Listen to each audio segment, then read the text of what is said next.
সম্মানিত সুধী, আসসালামু আলাইকুম রহমতুল্লাহ। মুরতাদ প্রশ্নে আবু বকরের দৃঢ়তা। বন্ড মহিলা নবী সাজা এর মিত্র ও সাহায্যকারী মালিক ইবনে নুআইরা মুসলিম সেনাধ্যক্ষ খালিদের হাতে যুদ্ধে পরাজিত ও বন্দী হলেন। মালিক ইবনে নুআইরা জাকাত দেয়া বন্ধ করেছিল। অনেকের মতে মাগরিব ও এশার নামাজ পড়াও বন্ধ করে দিয়েছিল সে। সিদ্ধান্ত সাপেক্ষে হযরত খালিদ মালিককে সাহাবী হযরত জিরার ইবনে আওয়ারের দায়িত্বে সুপর্দ করেছিলেন। পরে সে নিহত হয়ে যায়। এই কবর মদিনায় পৌঁছলে হযরত উমর রাদিয়াল্লাহু তাআলা হযরত জিরার ও হযরত খালিদের বিরুদ্ধে মালিক হত্যার অভিযোগ আনলেন।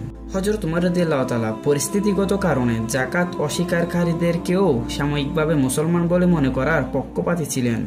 উমরে ফারুক হযরত আবু বকরের কাছে অভিযোগ করে বলেছিলেন, খালিদ মালিককে হত্যা করে কিতাবুল্লাহর বিরুদ্ধাচরণ করেছে। কিন্তু হযরত আবু বকর তার সাথে একমত হলেন না। মুরতাদের জন্য খলিফা হযরত আবু বকরের বিন্দু মাত্র দরদও ছিল না। মুরতাদদের প্রতি হযরত উমরের শৈথিল্য প্রস্তাবের উত্তরে খলিফা আবু বকর বলেছিলেন, আমি নামাজ, জাকাত প্রভৃতি কোনো ফরজ সম্বন্ধে সামান্য শৈথিল্য প্রদর্শন করতে পারি না। আল্লাহর ফরজ হিসেবে নামাজ ও জাকাতের মধ্যে কোনো প্রভেদ নেই। আজ জাকাত সম্বন্ধে শৈথিল্য দেখালে কাল নামাজ রোজা সম্বন্ধেও কিছুটা ডিল দিতে হবে। আল্লাহর শপথ করে বলছি, রাসূলুল্লাহ সাল্লাল্লাহু আলাইহি সাল্লামকে যারা একটি মেষ শাবক জাকাত দিত, আমি সেই মেষ শাবক পর্যন্ত লোকের বয়ের খাতিরে বাদ দিতে পারবো না। আল্লাহ এবং আল্লাহর রাসূল সাল্লাল্লাহু আলাইহি সাল্লামের হুকুমের সকল অবাধ্য লোককে অবনত করতে আমি একা হলেও যুদ্ধ করে যাব। প্রিয় দর্শক, আজকের ভিডিও এখানে শেষ করছি।